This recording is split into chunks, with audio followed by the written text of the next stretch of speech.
Now, while India is still battling to contain its COVID emergency, neighbouring Nepal may have to declare a health emergency itself as cases surge by the day. Just a couple of months ago, there were around 200 new daily cases. That now stands at more than 8,000, among the highest rates of infection in the world.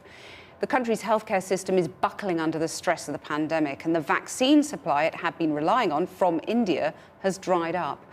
From Nepal, Subina Shrestha reports.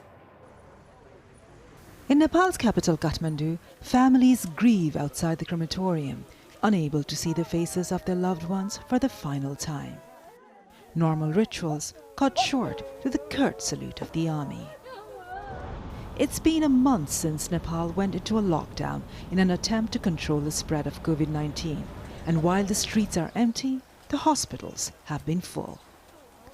Dr. Sherbadur Pun, a virologist, had been warning the government about this scenario since the first wave in March of 2020. Now, he says, the health system can no longer cope as the country has one of the highest rates of infection in the world. Around 50% of those tested have been testing positive.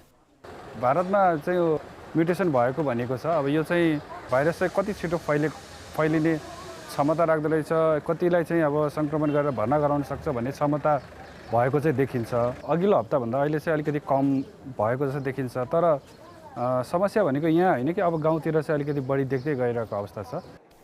Even as COVID-19 surged across neighbouring India, the 1,850-kilometre border between the two countries remained open until the end of April, allowing people and the virus to flow freely into the country.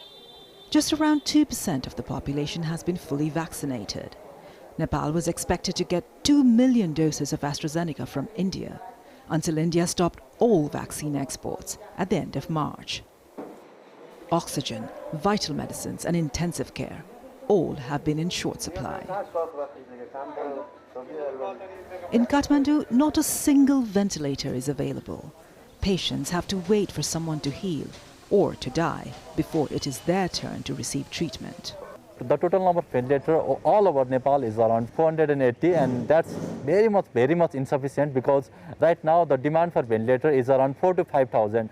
Every day around 400 to 500 persons used to call us and they used to ask for ventilator. Sorry, we have to say that we don't have enough ventilator because only 3 to 5 ventilators are empty every day.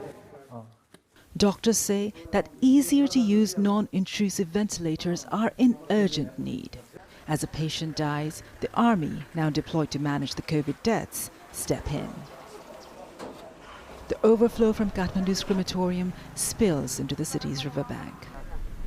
Off the list of supplies running short are body bags and wood. As the outbreak continues to spread, no one knows how high the death toll could climb. And the fires have to be kept burning all through the night.